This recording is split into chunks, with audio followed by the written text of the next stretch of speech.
Welcome, everyone.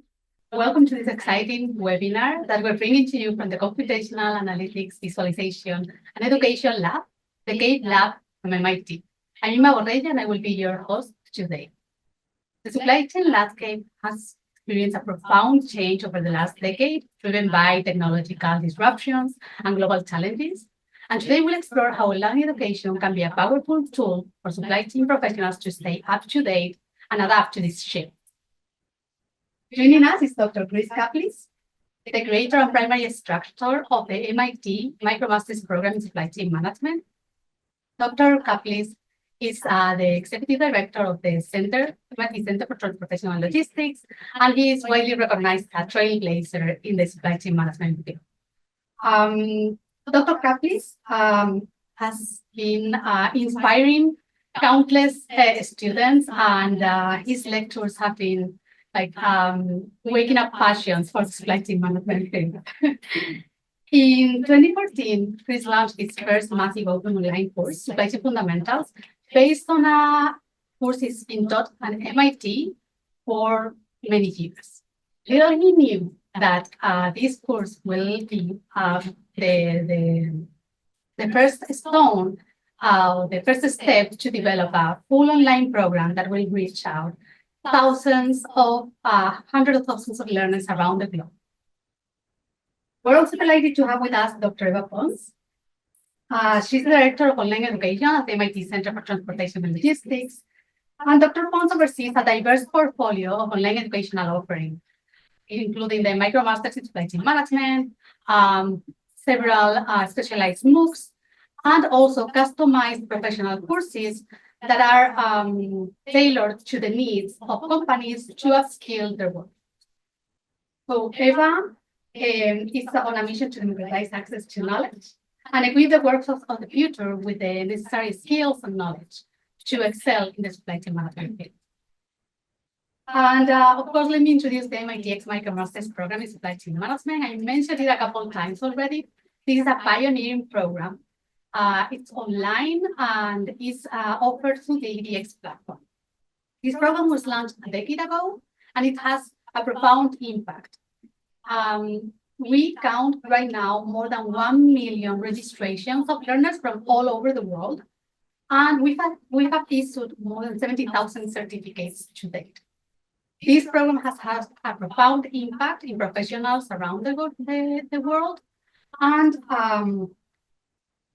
today, we will explore the incredible impact this program has had and the role it continues to play in shaping the education and the professional development in the supply chain. So during the next 45 minutes, we'll hear from Chris and Eva about the origins of this groundbreaking program, how it has maintained its relevance over the years, and what the future holds for supply chain education. So let's begin. Chris, as the creator of the MicroMasters program, can you share what inspired its development and how you envision it could impact the careers of supply chain professionals? Yeah, I wish I could say we had a plan, but it was pure luck. We were approached, myself and Dr. Reshaping were approached by Sanjay Sarma, who's running the digital education here at MIT, and he wanted to have a course to come out to do what was then going to be a 3-course kind of curriculum. And we volunteered to do it. And so over the summer of 2014, as you said, we turned SCM 260, Supply Chain or Logistics Fundamentals, into Supply Chain Fundamentals, kind of translated things into this online format, which we hadn't done before. No one had really done this as much. And so the reason why we agreed to do it is, one, we're guinea pigs. We'd like to be pioneers here at CTL, try things differently. And I thought it'd be a one and done and we'd be done. But the real reason why we pushed it was we're trying to expand the scope of education supply chain. We, here at MIT, we've had a master's program for 25, 30 years that does about 40 students a year. We created a scale network, supply chain and logistics excellence, with 5, now 6 centers across the world. And that increased us to a couple hundred a year. But we knew the world needed more than that. So the MicroMasters or the online education was a chance for us to move education at scale, to really push it further and make it so that we could touch and help educate a wider number of people. And we have specifically targeted working professionals because supply chain is something that it wasn't a traditional course when I went to school back in the 80s. And so it's only recently been recognized as a discipline. So there's a whole realm of the workforce that's out there that never had the proper supply chain education. They've been doing it by experience. So we targeted them, working professionals. We'll talk about why we did that and how we did that in a few minutes. But the overall goal, we wanted to democratize education. But to be totally honest, these are all things in retrospect, looking over my shoulder. Yeah, that's what we were doing. We were just doing it as an experiment. We got lucky. And the first course we ran had 30,000 registrants. And that's when we knew we were on to something. So, Eva, from your perspective, what do you think has been the key to this program's success in maintaining relevance and impact over the years? Besides me. Besides you. Firstly, for sure, having Chris as an instructor, as we all know, Professor Sheffy and other MIT instructors for sure. I would say the quality of the content is one of the key of success. The content that is offered in this program is equivalent to the content we are teaching here on campus at MIT. So quality of content, that level content, equivalent to that, one of the key things. But more than that, I think since the beginning, and I differ from you a little bit, the program was designed to be delivered online. For example, and I'm going to bring an example. The 1 hour lecture that Chris Caplice was teaching on campus, he was not replicating exactly that. In terms of content, yes, but in terms of format, was completely different. 1 hour of lecture was divided in 5 to 7 chunks of short videos. And these videos were interspersed with quick questions and practice problems and exercises. So I think the principle behind of learn and apply. The program was really designed for learners to apply what they were learning through the videos. So after the video, they have this quick question in order to interact with the concept and fix the concept. And I think the digital platforms bring one key thing here, because a digital platform allow us to provide immediate feedback. And this reinforcing learning is something really powerful. So this immediate feedback that we can provide. And additionally, we have creating always problems that are inspired in real world scenarios. So this opportunity for our learners to apply what they learn in kind of real world problems also, I think, has been very effective. And finally, here at MIT and at the Center for Transportation and Logistics, we have this hands-on approach. And this is truly something that our learners are always bringing to us. They are telling us that what they learn through the program, they can immediately apply in their day-to-day problem. So I think definitely this is helping our learners with the content. So Eva, the MicroMasters program has attracted learners from all over the world, as we mentioned earlier, and we'll show with the data later in the session. How has this global audience shaped the program content and delivery? I think in that sense, we have evolved. At the very beginning, and I think when Chris developed the first MOOC, the supply chain fundamentals, we were much more US-centric.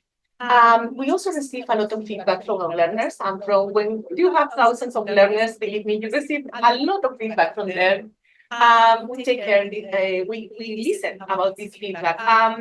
Truly, we realized that some or most of our problems were inspired in the US context. So, 2 key aspects. One is we realized about that we start hiring a more multicultural and global team. We also put a lot of effort in trying to create problems that were relevant in a global context. So we not only provide examples from the US, also examples from companies in Europe or in Asia. So we try also to diversify a little bit the type of problems we were creating. We also pay attention to the language. We try to avoid idioms. We try to avoid this regional or local wording that is not something easy to understand in a global environment. And also to have a global team that testing the content and looking to these details also matter in order to deliver this content for a global audience. And we also need to pay attention to the delivery. When we are delivering a massive program like this one, again, having a multicultural and global team also makes the difference. Because, for example, for the final exam, we really want to provide a high touch experience to our learners and provide service 24/7. So having also a multicultural team help with that endeavor.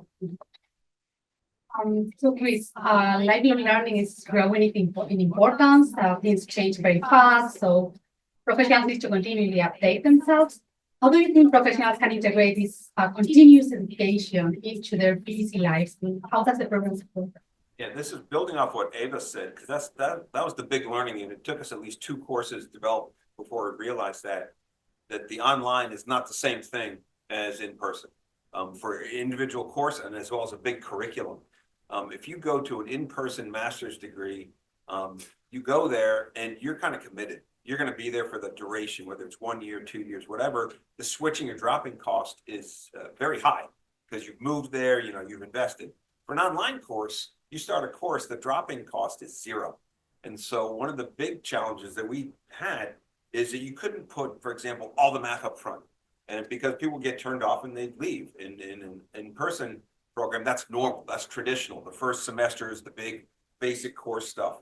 And so we learned some of those lessons. And so the big lesson is we had to meet the learner where they were with what they needed. So that means we had to make all of our lessons more modular. That's why we created the chunks, 5-7 minutes each, which we can pick and choose and move them around. It had to be focused. You don't have enough time. A working professional, who's our target, doesn't want to spend 20 hours learning something they're not going to apply either now or later. You have to make sure it's focused. So when they know they're going to come and learn about inventory, they're learning about inventory, right? So you have to make sure that you deliver what you say you're going to deliver. And the last thing, you have to be flexible because as you pointed out, these people are working, and so they're not here full time. So they're squeezing these courses in before they go to work, after they go to work, on the weekends, after their kids are in bed. It's amazing. We'll talk more about different stories of what our learners do because they're the amazing part of this story. What they do, it's easy to make a course because you make it once. These people going through and taking the course, I'm amazed at the effort and the sacrifices they make. But the big thing that we have to do, and is a lesson that took us a while to learn, as well as getting rid of all the Americanisms that I put in the course, and everything was in miles, right? Everything used dollars and cents. It took a while to get rid of that. It also took a while to realize online learning is different than in person. Content can be the same, but how they're delivered, how it's absorbed are very different. And that's how we try to stay relevant to the working professionals, which are the meat of the students that we want to reach out to, those working professionals in the field. And if I can build on that, also the flexibility that online education brings to people, that they can take their lessons anywhere they are, as long as they have internet connectivity or they downloaded the contents before. Also, any time of the day. I think that's very helpful when you have a very busy life. So that's a characteristic of online education, not specifically to this program, but I think it's very, very powerful for lifelong learning. But something else we found that you need to have that initially, because there are a lot of courses where they just throw all the material out. It's like Netflix. All the series are put out there at once. You get lost, you don't remember, you do whatever. So we try to find that middle ground. And so, yes, you can look at everything on your own time, on your own schedule, but we keep a cadence for most of the courses because it's very helpful to stay along with the group so you can ask questions. That's something that Eva really has pushed forward, that you move forward as a cohort. So yes, you have that flexibility, but it's more structured into a set calendar because people need that to stay on track and on focus. Yeah, that's why most of our courses are instructor based, Yes. just to help the cohort to go together and learn together. Yeah. Striking a balance between Yes. the two. Exactly. So, Chris, looking ahead, looking into the future, what trends do you see shaping the future of supply chain education, particularly with the advances in AI and automation, all these technology changes we're seeing? Yeah, so it's a challenge because I made some of these videos 10 years ago, and some things don't change. Inventory trade-offs don't change. Certain concepts are rock solid. They've been there for 100 years.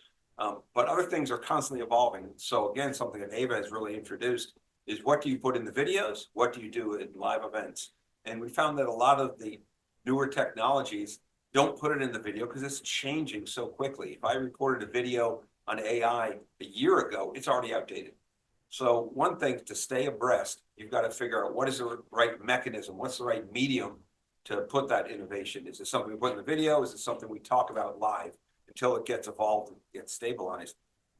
But to be honest, the whole idea of AI, it gets us excited and it scares us because it offers so many potentials to learn more. But there's also some downsides to it. And so we're constantly looking to evolve and add in these new technologies, new approaches. But the heart of what we do here at the course is the basic fundamentals. We're not trying to teach everything you'll ever need for the rest of your life. There's a lot of other classes you can take and continue. This is meant to meet you where you are, what you need to know. So what we try to focus on is understanding the core elements. So we don't just show a magic formula. We try to make sure you understand where it comes from so you can understand how it's being done.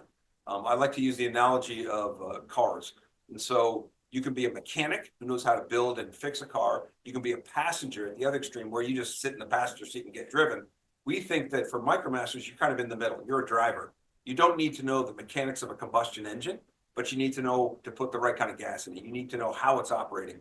And you're more than a passenger. You're directing where the model in this case goes. And so you're not doing the proofs and understanding the basic core, but you understand why it works and how it approaches. Because I think as software gets better and better, and you can do more things with a click of a button, it becomes more important to understand what the heck you're doing and why is it doing, to take the magic out of math that a lot of people put that faith in. This is a magic software, just press a button.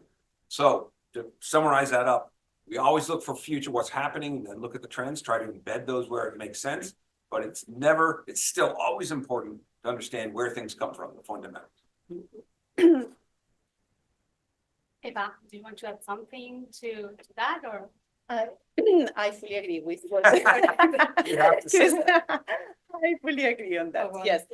How do you see, let's talk more about the online education part of it, Yes. right? Digital platforms. Yes. There's all these technologies also making these platforms to evolve and, create more possibilities for online education. So how do you see digital platforms evolving to better support interactive and personalized learning experiences in the future? In that sense, I definitely see the potential of AI from the learner's perspective and from the platform perspective, because I think the AI tools can definitely help us to better personalize the learner's journey. And I'm going to give an example. Currently, we provide our videos and a set of problems.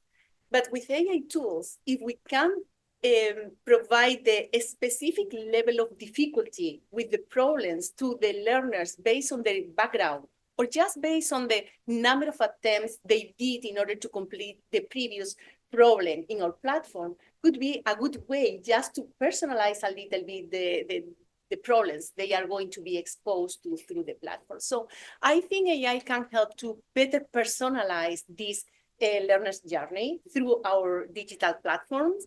The modular learning that Chris mentioned, I think is going to be also key in providing this flexibility for learners just to enroll in a course, and maybe they don't need to cover every single content that we have. They just need to focus on those modules that they really want to learn because they come with a certain background to us. So the future with all of these AI tools and the technology, I think is going to help us to provide a more flexible but also personalized learner's journey through the platform. So I see a tons of potential. From the assessment perspective, I can definitely see the challenge of AI tools and ChatGPT, and of course, it's a different story. So we are here, and we are doing a lot of work with the team now, just trying to get the best of the AI tools to improve our learners' experience, and at the same time, trying to face the challenge that these tools also bring for assessment. It's great to know that your team is working on incorporating all these into Actively working on that, yes. So as we celebrate the 10-year milestone of the MicroMasters program, what has been the most rewarding or surprising outcome for you personally? And if there's a moment or a story that stands out, it would be great to hear. For me, the biggest thing is just the numbers. I never thought this. I thought it would be one and done, one course, and that's fine. A couple of people take it each year. So the big thing is just the scale that this became, and that's a tribute to you guys running it and keeping it alive. Because creating the videos is one thing, but keeping the momentum and keeping things going, that's a whole nother task. My favorite story, though, is one of the things that we are constantly on the guard for is looking for people who cheat, to be honest, because it's you're people across the world, you know, you're just doing this online. And so one of the things I did early on was look to see people in one of the courses who did really well, but didn't watch any of the videos. And I found a number of people who didn't watch it. The system said they had 0 time watching any of the videos, but they had really good grades, 90s and 100s and everything. And I said, well, these guys are obvious cheaters. And so I contacted them. I said, what the heck? And so I emailed them out, and the person who responded back was so excited to communicate with me. We were talking back and forth. And I found out from him that is based in Africa, that he would, in his office, he would download all the videos and have them and play them on his phone while he was taking his bus ride home, which could take an hour. He had no internet at home.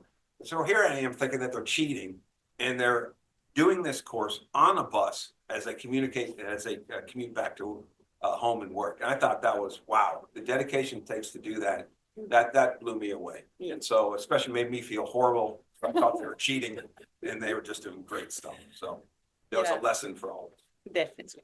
So for me, the most rewarding moment is when learners approach to us and they say, hey, thanks to this program, my life changed. And their life changing, they tell us change in different ways. Maybe because they land in the supply chain management field for the very first time, maybe because they got a promotion based on the program, because this sparked them the interest for continuing with a master's degree and apply to MIT or apply to any other pathway university. So this life-changing thing is what really, really inspired me every single day. In terms of stories, we have tons of stories. I still remember when that we have the final exam is kind of a huge milestone for the team and also for all of our learners. And when we completed one of these final exam, one of our learners immediately, he completed the exam. 1 hour, 2 hours later, he shared with us the picture of his triplets. And they just born, and he was completing the final exam in the hospital. And this definitely show us the dedication and the commitment that our learners are putting into this program. Thank you. Thank you for sharing these inspiring stories. But there are there's several where they, on their wedding day or on the honeymoon, I know there was a husband and wife both taking it, and she passed and he didn't with the CFX. And so there's all these stories where people blend this into their lives. It's amazing. It's amazing to see that. Yeah. Great. So now that we've discussed the vision and the evolution of the MicroMasters program in supply chain management, let's move next to this screen. Perfect. And show some data insights to our audience. So this is the CAVE MicroMasters dashboard that we created with all historical data from the program. And we just want to show here, it's easier to see the impact or to quantify the impact the program has had over the past 10 years with these graphics. So in the top left corner, what you can see on the screen is just the enrollment over time. It's a cumulative graph. It's a waterfall cumulative graph. And as you can see, like the biggest enrollment years were at the beginning of the program, and also during the pandemic, the COVID pandemic in the 2020. And what we're happy to see is that the enrollment has been picking up in recent years, and we are like at the pre-COVID pandemic levels now. So this shows that the program still is like fulfilling this demand for high quality supply chain management education, flexible, online, and accessible. Let me provide some historical data here, Irma, because Chris developed the first MOOC in 2014. The second MOOC we developed in supply chain design in 2015. The MicroMaster program was announced in 2016, and the first MicroMaster cohort, the first cohort of MicroMaster credential holders, those who completed the entire program, was generated in 2017, May 2017. So this is the first peak we are seeing here. And as you just mentioned, Irma, the second one during the pandemic, that we found that we had more enrollment, but also more learners committed to complete the entire program. Have more time at home. Exactly. And they spent with us, which was great. So here on the top right of your screen, you can see the enrollments by course. The program consists of 5 courses.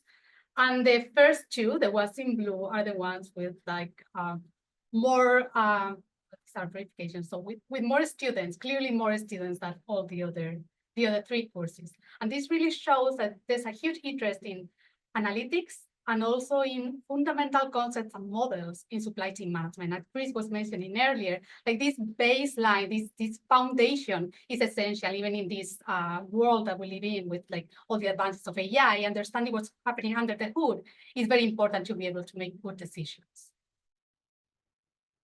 Then on the bottom left, you can see the cumulative enrollment trends for male and female learners over time. And while the number of male learners is still like way higher than the number of female learners, we are really happy to see the consistent growth in female participation. And this really speaks to the program's effort to achieve more diversity and also like include more female in this historically dominated, male-dominated field. Yeah, there are two components, the field, the supply chain management field, the STEM field in general, but also this is a global program. We have more than 190 countries represented in the program. So this also shows the global trend in this specific field, I would say. Yes.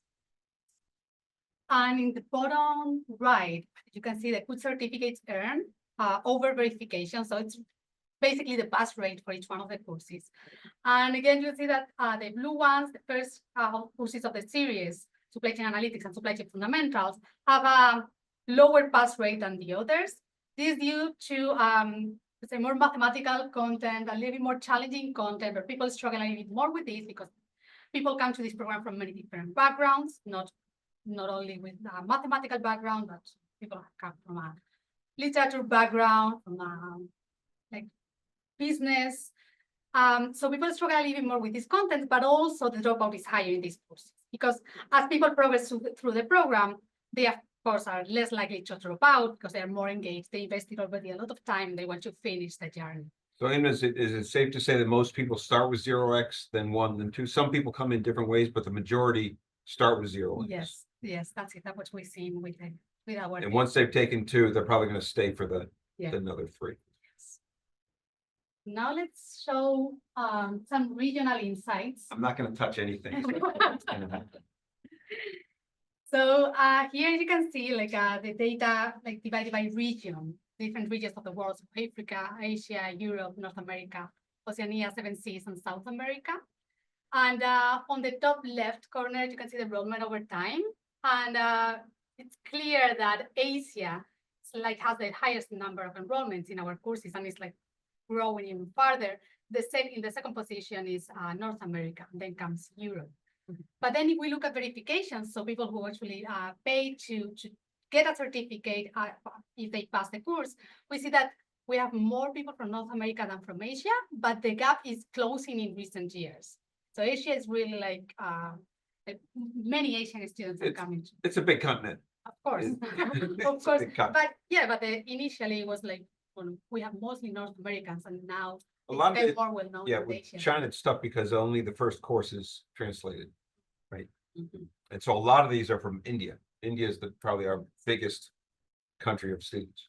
Yeah, and now that thanks to AI, there's gonna be like a translation for all the videos in the platform. I think like we'll see maybe even more people from other regions joining the program. And on the bottom right, we can see the MicroMaster credentials earned per region. And this is people who finished the whole MicroMasters and they got their credentials, all the 5 courses and the comprehensive final exam.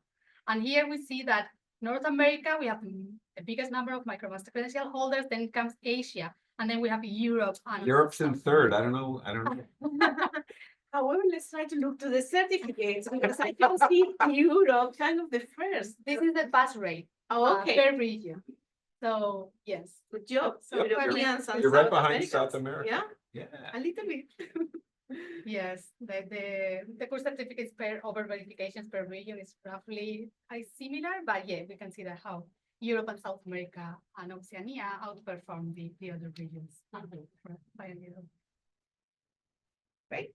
So let me ask you a couple of questions just to wrap up, reflecting on all this data and on the discussion we've had today.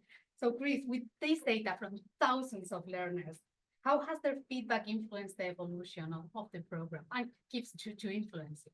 Yeah, I think a lot of it is some of the stuff that Eva already mentioned, the de-Americanizing of things, because I created SE1X and everything was in North America. Actually, everything was in New England. It was in Massachusetts or Connecticut, and everything was in miles and dollars. And so making it so it's more global, using metric and other currencies, things like that. But also the thing that I didn't recognize is the just how American I was. And so I remember using a phrase in SE1X where you had to turn on a dime. And I remember someone in the chat coming in saying, "What's a dime?" Because it's something that it doesn't translate. So that's one of the big things, is to make it a global course rather than a regional course taught here in Massachusetts. The second thing is the feedback from the students. We've done this over the years, and a lot of the problems we have in the course came from students where they said, "Hey, I'm in this company where this is the problem we have." And so we incorporate it. And so getting feedback on what to teach, how to teach, and examples is something we always get back from alums. And so that's something we use both in person here for the course we teach at MIT, but also for things that we do in the MicroMasters. Yeah, the feedback from our learners is key in every single part related to content, related to the delivery part, and we take it seriously. Yes. So truly, we review that after the end of each run of each course, and we try to incorporate as much as we can. I think a lot of like going into Python and incorporating some of that really came from desire of the students to want to do it, because we're seeing that they're using it in their job, and they want to see it into the course. So we want to make sure we stay current with those technologies. So we have completion rates in massive open online courses is a challenge. All research out there says that, and also the data. So from your perspective, what strategies have been most effective in keeping learners motivated and engaged in the courses and throughout? Definitely, IMA dropout rate is an issue with massive open online education, for sure. We have been doing several things. I think that the combination, because all of our material is asynchronous material, and this is what really provides this flexibility and convenience we have been discussing. However, we incorporate in every single course at least one, and most typically we have 2 to 3 live events, and these are synchronous touch points.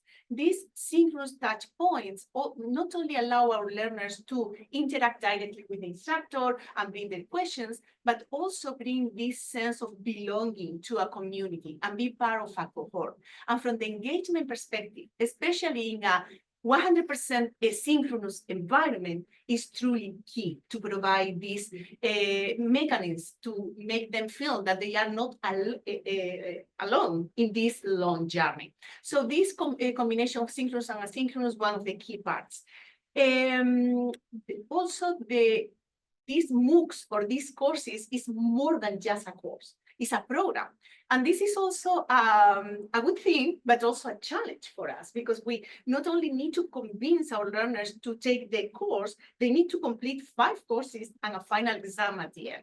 So I think discussion forums are playing a pivotal role through the courses, because again, provide this environment for our learners, not only to bring any content related question, but also interact with their peers and belong, again, that they are part of a community, they are part of a cohort. We are putting in the team, dedicating a lot of effort just to create this community and nurture the community, and trying to provide events for our learners to feel that they are part of this community.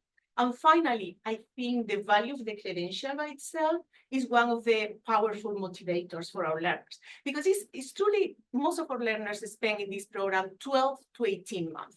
This has a lot of days and a lot of nights. And they have many commitments and family and a full-time work than most of our students. So truly this value of the credential that is opening them different opportunities.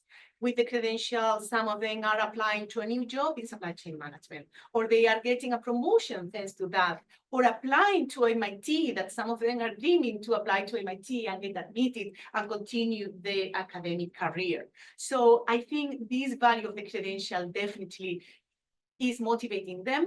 And we also found through this journey that sharing stories, testimonials for learners that went through that is really inspiring for those learners that are now spending days and nights through the program.